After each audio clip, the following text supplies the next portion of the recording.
नमस्कार दोस्तों, like study digital platform पे आप सभी दोस्तों का मैं स्वागत करता हूं। दोस्तों हम चर्चा कर रहे थे राजस्थान के इतिहास के बारे में। हम अध्ययन कर रहे थे राजस्थान के जो इतिहास है उसमें महत्वपूर्ण जो तथ्य हैं उनके बारे में जानकारी प्राप्त कर ली थी हमने। करीबन राजस्थान का जो इतिहास है वो करीबन पूरा होता जा रहा है और उम्मीद है आपको जो ये क्लास अच्छी लग रही होगी और आप रेगुलर रूप से अगर हमारी क्लास देख रहे हैं तो उम्मीद है आपको राजस्थान के इतिहास में कहीं पे भी आपको कोई परेशानी नहीं होगी। दोस्तों हम आज पढ़ने वाले हैं भरतपुर का जो जाट राज्य उसके बारे में अध्ययन करने वाले हैं। तो दोस्तों उम्मीद है आप है जो सब्सक्राइब कर दिया होगा, अगर नए हो तो, और शेयर कर दिया होगा और लाइक कर दिया होगा दोस्तों। तो दोस्तों आगे बढ़ते हैं। सबसे पहले हम लेते हैं जो भरतपुर का जाट राज्य उसके बारे में पढ़ लेते हैं। राजा राम हुए जो 1687 ईस्वी में राजा राम के द्वारा सिकंदरा का जो सिकंदरा में स्थित अकबर के जो मकबरे को सबसे पहले इसने क्या किया, लूटा। कब लूटा? 1687 ईस्वी में। तो बात आ जाती है राजा राम की। सबसे पहले राजा राम को ले लेते हैं। तो राजा राम ने 1687 ईस्वी में क्या किया, इसने जो सिकंदरा में स्थित जो अकबर का जो मकबरा है, अकबर का जो मकबरा है उसको क्या कर लिया, इसने मकबरे को लूट लिया। सबसे पहले तो इसने क्या किया कि 1687 ईस्वी में राजा राम ने जो सिकंदरा में स्थित अकबर के जो मकबरे को इसने सबसे पहले क्या किया, लूटा था। ठीक है दोस्तों, अब आगे बढ़ते हैं। इसके बाद में है जो जाट राज्य का अगला जो शासक आ जाता है और उसका नाम आ जाता है, उसका नाम चूड़ामन जाट आ जाता है। चूड़ामन जाट जो भरतपुर की गद्दी पे बैठता है, चूड़ामन जाट। तो चूड़ामन जाट के बारे में भी हम पढ़ते हैं। चूड़ामन जाट, इसके शासनकाल में क्या होता है उसके बारे में भी हम अध्ययन कर लेते हैं। चूड़ामन जाट जब गद्दी पे बैठता है तो 1688 ईस्वी की बात आ जाती है। 1688 ईस्वी में राजा राम की हत्या के बाद उसके जो भतीजे का नाम आ जाता है, उसका नाम क्या आ जाता है, चूड़ामन जाट। उसने विद्रोह की कमान है जो संभाल ली थी। कब?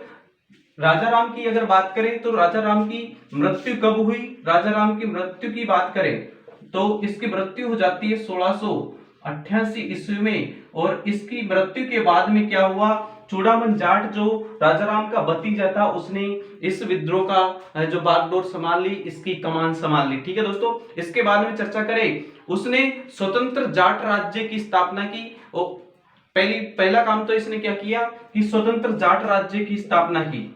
स्वतंत्र जाट राज्य की क्या कर ली इसने, जाट राज्य की स्थापना कर ली। और स्थापना करने के बाद में थूण को अपनी राजधानी बना लेता है।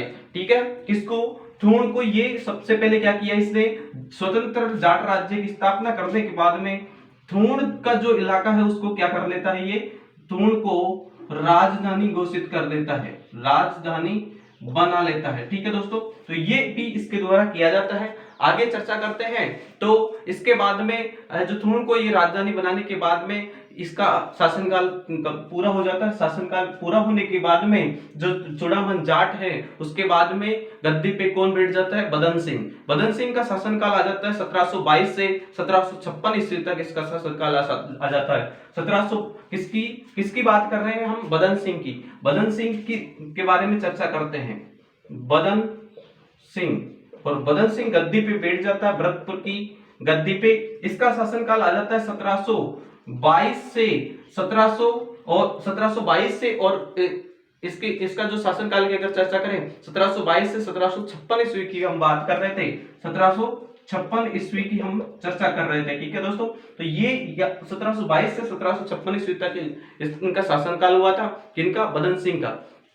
बात करते हैं चूड़ामन की मृत्यु के बाद में है जो इसने क्या किया, चूड़ामन की मृत्यु के बाद में उसका जो छोटा पुत्र आ जाता है उसका नाम आ जाता है बदन सिंह। बदन सिंह ने है जो सवाई जयसिंह की सहायता ली, और सवाई जयसिंह की सहायता लेने के बाद में 1722 ईस्वी में इसने जाट शासक बन जाता है। ये क्या बन जाता है, जाट शासक बन जाता है। तो किसकी सहायता से? ये आ जाती है 1722 ईस्वी की। और 1722 ईस्वी में इसने क्या किया, सवाई जय सिंह और सवाई जयसिंह की क्या की इसने सहायता लेकर ये क्या कर लेता है, जाट राज्य का शासक बन जाता है, बन जाता है। ठीक है दोस्तों, तो ये जाट राज्य का क्या बन जाता है, शासक बन जाता है। कौन, बदन सिंह को हम पढ़ रहे हैं, तो ये जाट राज्य का शासक बन जाता है। इसके बाद में सवाई जयसिंह ने इसको ब्रजराज की उपाधि दी थी और डींग की जागीर प्रदान की थी। तो इसने सबसे पहले क्या किया, किसने, सवाई जयसिंह की अगर बात करें तो जो सवाई जयसिंह ने इसे ब्रजराज की उपाधि दी थी, ब्रजराज की उपाधि दी थी किसने, सवाई जयसिंह ने। और क्या किया इसने, और डींग की जो जागीर है उसको प्रदान की गई, डींग की जागीर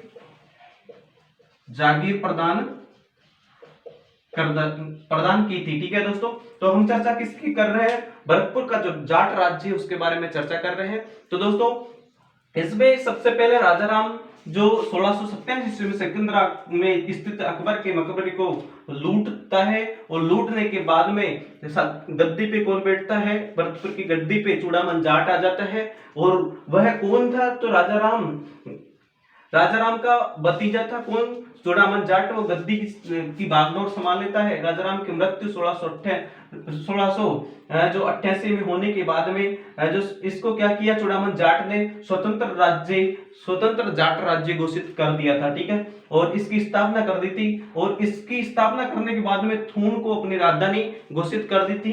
ठीक है दोस्तों, उसके बाद में गद्दी पे कौन बैठ जाता है, बदन सिंह 1722 से 1756 ईस्वी तक गद्दी पे बैठता है, भरतपुर की गद्दी पे। उसके बाद में चर्चा करें तो 1722 ईस्वी में सवाई जयसिंह की सहायता से इसने जो गद्दी हासिल कर दी और यहाँ की बागडोर संभाल ली और जाट राज्य का शासक बन जाता है, कौन, बदन सिंह। इसके बाद में सवाई जयसिंह ने इसे ब्रजराज की उपाधि प्रदान की और डींग की जागीर प्रदान की। ठीक है दोस्तों, अब चर्चा कर लेते हैं आगे कौन सा शासक आ जाता है उसके बारे में भी हम चर्चा करते हैं।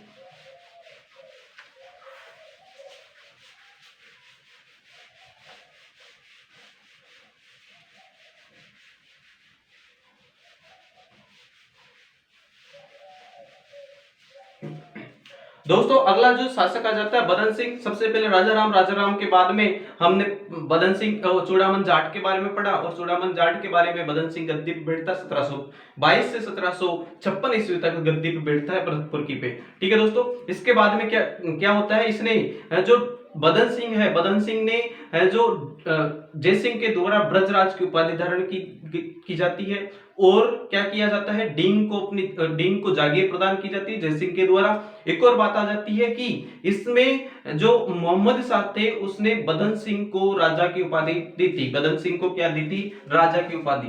तो बदन सिंह हम पढ़ रहे हैं, बदन सिंह की हम चर्चा कर रहे हैं। तो बदन सिंह को जो मोहम्मद शाह है, कौन आ जाता है, मोहम्मद शाह ने इसे राजा की उपाधि दी थी। ठीक है, किसको, बदन सिंह को राजा की उपाधि दी थी। ठीक है दोस्तों, तो राजा की उपाधि किसने दी थी, मोहम्मद शाह ने।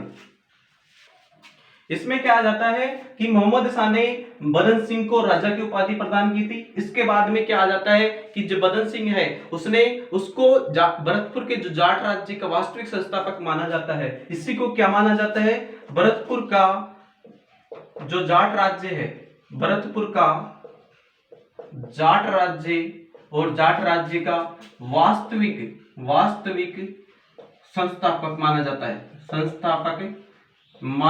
है। ठीक है दोस्तों, तो भरतपुर का जो जाट राज्य है उसका वास्तविक संस्थापक की बात करें तो ये माना जाता है बदन सिंह को इसको जो वास्तविक संस्थापक माना जाता है जाट राज्य का। बदन सिंह ने डींग के किले का निर्माण करवाया। डींग का जो किला है उसका निर्माण करवाया जाता है किसके द्वारा, बदन सिंह के द्वारा। तो बात किसकी कर रहे हैं, डींग के किले की। डींग का जो किला है उसका क्या किया, इसने निर्माण किया। तो ठीक है, ये भी आपको ध्यान रखना है। डींग के किले का निर्माण किया जाता है किसके द्वारा? बदन सिंह के द्वारा। और डींग का के किले का निर्माण करने के बाद में डींग को अपनी राजधानी बना लेता है। डींग को क्या बना लेता है? ये अपनी राजधानी घोषित कर देता है, राजधानी बनाता है। ठीक है दोस्तों, तो डींग को अपनी राजधानी बना देता है। डींग का किला को निर्माण करने के बाद में उसको अपनी राजधानी बना लेता है। ठीक है दोस्तों, इसके बाद में हम चर्चा करें बदन सिंह के शासनकाल की। अगर बात करें तो डींग के जल महलों का निर्माण बदन सिंह के समय में प्रारंभ हुआ। तो डींग के जो जल महल हैं, डींग के कौन है? जल महल। और जल महलों का क्या किया इसके शासनकाल में? जो निर्माण कार्य प्रारंभ हो जाता है, निर्माण कार्य है जो क्या हो जाता है? प्रारंभ हो जाता है। तो इसकी बात कर लेते हैं। डींग के जल महलों की बात करें तो डींग के जल महलों का निर्माण कार्य बदन सिंह के शासनकाल में प्रारंभ हो जाता है। और इसके बाद में अगला जो शासक आ जाता है उसका नाम आ जाता है सूरजमल। और सूरजमल गद्दी पे बैठता 1756 से 1763 ईस्वी तक। 56 से 63 ईस्वी तक जो आ जाता है, कौन आ जाता है? अगला शासक बदन सिंह के बाद में सूरजमल। ठीक है, तो सूरजमल के बारे में चर्चा कर लेते हैं। उससे पहले बदन सिंह को देखना है कि मोहम्मद शाह ने बदन सिंह को राजा की उपाधि दी। अगली बात आती है कि भरतपुर का जो जाट राज्य है उसका वास्तविक संस्थापक किसे माना जाता है? बदन सिंह को माना जाता है। ठीक है दोस्तों, इसके बाद में इसने डींग के किले का निर्माण करके डींग को अपनी राजधानी बना लेता है। और क्या किया? डींग के जो जल महल हैं उनका निर्माण कार्य इसके शासनकाल से क्या हो जाते हैं? प्रारंभ हो जाते हैं। अब बात आ जाती है जो सूरजमल है उसके बारे में चर्चा करेंगे। अगला शासक कौन आ जाता है? सूरजमल, जो भरतपुर की जाट राज्य का अगला शासक कहलाता है। भरतपुर के जाट राज्य का अगला शासक कौन आ जाता है? सूरजमल। और सूरजमल गद्दी पे बैठ जाता है कब से? 1756 से 1763 ईस्वी तक ये गद्दी पे बैठता है सूरजमल। और सूरजमल के बारे में हम चर्चा कर लेते हैं। सूरजमल ने क्या किया? बदन सिंह के ये पुत्र थे सूरजमल। और सूरजमल को जाटों का अफलातून और जाटों का प्लेटो कहा जाता है। पहली बात तो ये आ जाती है कि सूरजमल किसका पुत्र था? बदन सिंह का पुत्र था। बदन सिंह का कौन था? ये पुत्र था। ठीक है दोस्तों, इसके बाद में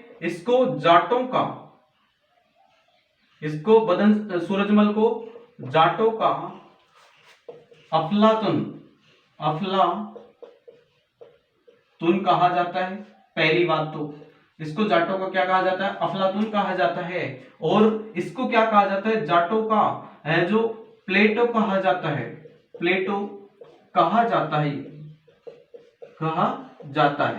ठीक है दोस्तों, तो इसको क्या कहा जाता है? किस किस नामों से जाना जाता है? जाटों का अफलातून इसे कहा जाता है, जाटों का प्लेटो इसे कहा जाता है। किसको? सूरजमल को। सूरजमल के बारे में हम चर्चा कर रहे हैं। इसका शासनकाल आ जाता है 1756 से 1763 ईस्वी तक इनका शासनकाल आ जाता है। एक और बात कर लेते हैं। सूरजमल ने डींग के जलमहलों का जो निर्माण कार्य बदन सिंह ने प्रारंभ किया था उसको पूरा करवाया। इसको क्या करवाया? डींग के महलों का पूर्ण कार्य करवाया।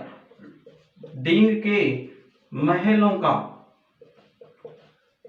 का कार्य पूरा किया। ठीक है, इसको पूरा किया किसने? सूरजमल ने। और ये किसका पुत्र था? बदन सिंह का पुत्र था। ठीक है दोस्तों, तो इसने डींग के जो जल महल थे उनका निर्माण कार्य पूरा किया जाता है किसके द्वारा? सूरजमल के द्वारा। एक और चर्चा करते हैं। जब इसने जल महलों का निर्माण पूरा कर लिया, तो भरतपुर को इसने क्या कर ली? राजधानी बना ली। भरतपुर को राजधानी बनाई। किसने? सूरजमल ने। ठीक है दोस्तों, ये आपको ध्यान रखना है। तो डींग के जो जल महल है उनका कार्य भी पूर्ण किया किसने? सूरजमल ने। सूरजमल बदन सिंह का पुत्र था और इसने भरतपुर को अपनी राजधानी बनाई। जल महलों का निर्माण करने के बाद में, ठीक है, डींग के जो जल महल है उनका निर्माण कार्य पूरा करने के बाद में इसको क्या बना देता है, राजधानी बना लेता है भरतपुर को। इसके बाद में चर्चा कर लेते हैं, सूरजमल ने भरतपुर के प्रसिद्ध लोहागढ़ का जो दुर्ग है उसका निर्माण कार्य प्रारंभ किया। उसने क्या किया, लोहागढ़ के किले का, लोहागढ़ किले का कार्य क्या किया, कार्य प्रारंभ किया।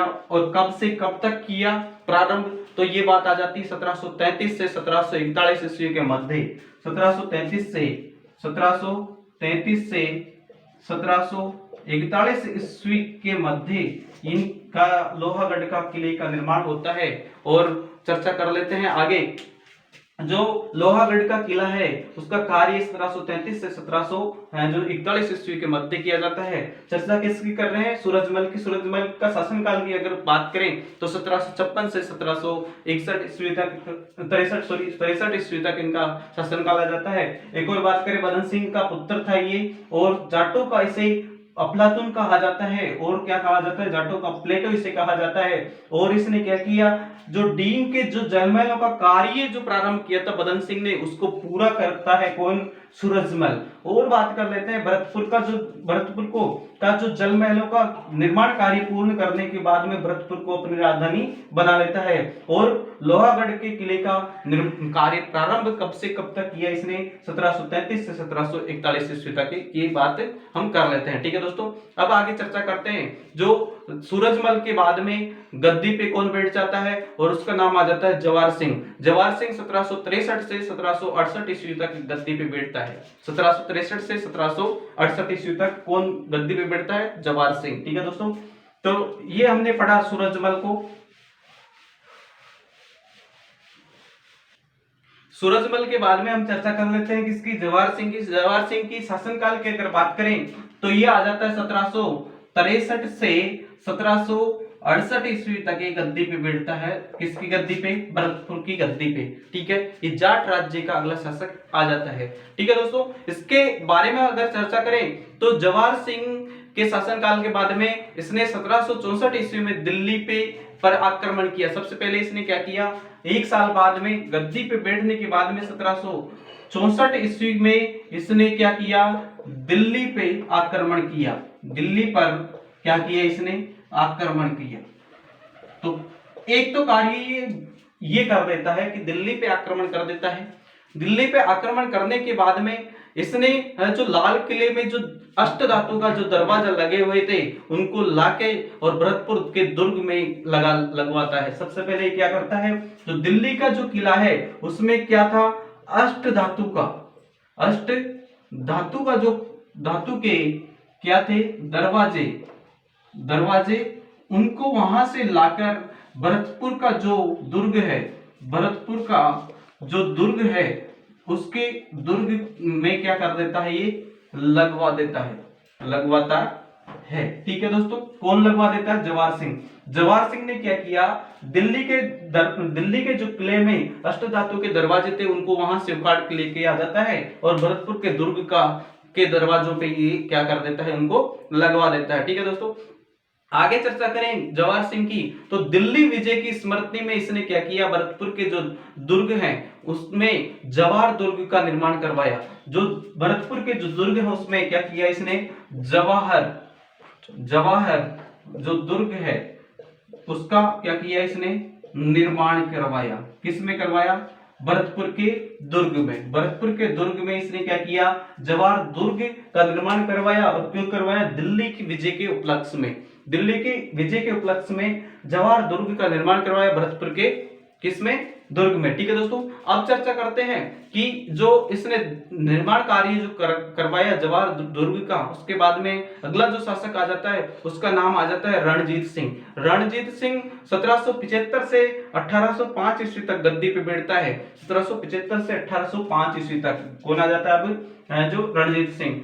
जवाहर सिंह की हम चर्चा कर लेते हैं। तो 1763 से 1768 ईस्वी तक इनका शासनकाल आ जाता है। 1764 ईस्वी में दिल्ली पर आक्रमण करके वहां पे अष्टधातु के दरवाजे को लाकर भरतपुर के दुर्ग में लगवा लेता है और भरतपुर के दुर्ग, दिल्ली की विजय के उपलक्ष्य में उसने क्या किया, भरतपुर का जो दुर्ग है उसमें जवाहर दुर्ग का निर्माण करवा लेता है। और अब चर्चा कर लेते हैं किसकी,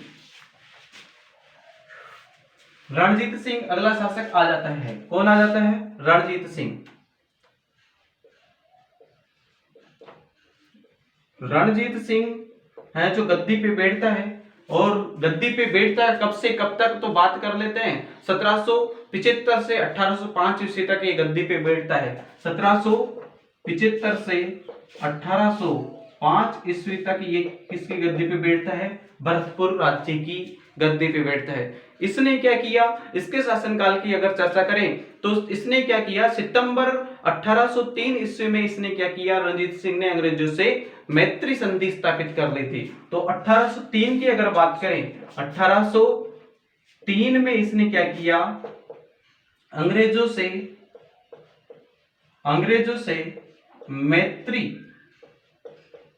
मैत्री संधि स्थापित की। किसने, रणजीत सिंह ने। पहली बात तो ये आती है 1803 ईस्वी में इसने क्या किया, और 1803 में कब से, सितंबर की बात आ जाती है। कब की बात आ जाती है, तो सितंबर की बात कर लेते हैं। सितंबर 1803 ईस्वी में अंग्रेजों से मैत्री संधि स्थापित की रणजीत सिंह ने। एक और बात कर लेते हैं इसके शासनकाल की, यह राजपूताने में अंग्रेजों की प्रथम मैत्री संधि थी।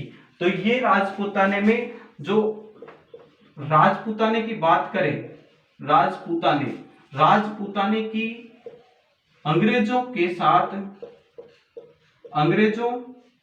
साथ प्रथम मैत्री संधि थी। प्रथम मैत्री संधि थी, ठीक है दोस्तों। प्रथम मैत्री संधि कौन थी, ये थी। इसके शासनकाल की बात आ जाती है रणजीत सिंह की जाट राज्य की प्रथम राजपूताने की मैत्री संधि थी। द्वितीय की बात करें, ठीक है दोस्तों, द्वितीय अगर आ जाता है तो आपका आ जाता है वो 1803 ईस्वी में अलवर राज्य ने की थी द्वितीय मैत्री संधि अंग्रेजों के साथ में, ठीक है दोस्तों। इसके बारे में हमने चर्चा कर ली थी, अलवर का राज्य जब पड़ा था उसमें।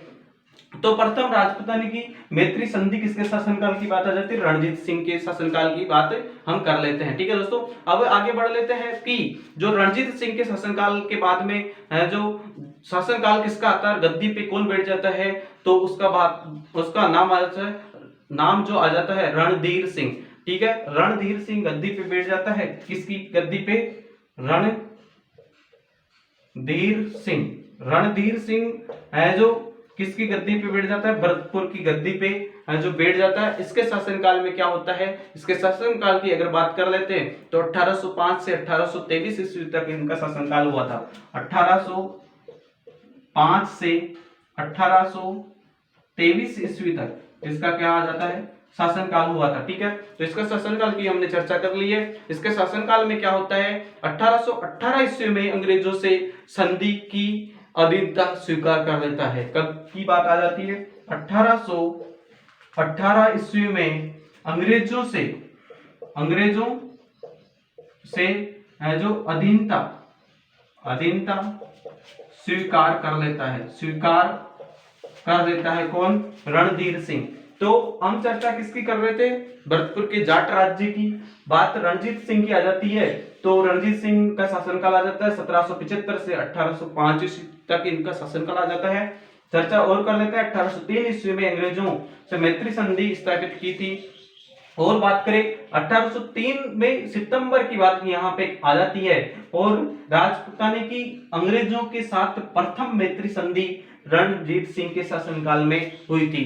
द्वितीय की बात करें तो अलवर राज्य ने की थी 1803 ईस्वी में। अगली बात कर लेते हैं, अगला जो शासक आ जाता है उसका नाम आ जाता है रणधीर सिंह। रणधीर सिंह का शासनकाल आ जाता है 1805 से 1823 ईस्वी तक इनका शासनकाल आ जाता है, ठीक है। और 1818 ईस्वी में अंग्रेजों से अधीनता स्वीकार की थी किसने, रणधीर सिंह ने। तो दोस्तों उम्मीद है आपको जो भरतपुर का जो जाट राज्य है वो अच्छे से समझ में आ गया होगा, और उम्मीद है आप हमारी क्लास को रेगुलर देखते होंगे और कोरोना काल में आप अपना ध्यान रखें, अपने परिवार का ध्यान रखें और 2 गज की दूरी रखें और मास्क लगा के ही बाहर जाएं, अन्यथा बिना मास्क के कहीं इधर-उधर ना घूमें। तो दोस्तों धन्यवाद है आप हमारे चैनल पे जुड़ने के लिए और हमारे परिवार का हिस्सा बनने के लिए। जो लाइव स्टडी क्लास है उसका उस परिवार का हिस्सा बनने के लिए आपको का तहे दिल से स्वागत करता हूं। और जितने भी आपके स्टडी से रिलेटेड जितने भी आपके ग्रुप हैं और जितने भी आपके दोस्त हैं उनमें ज्यादा से ज्यादा शेयर कीजिएगा और हमारा ये जो परिवार है ये हमेशा आगे बढ़ता है। आप सभी दोस्तों का, आप सभी भाई बहनों का साथ जरूर है। धन्यवाद।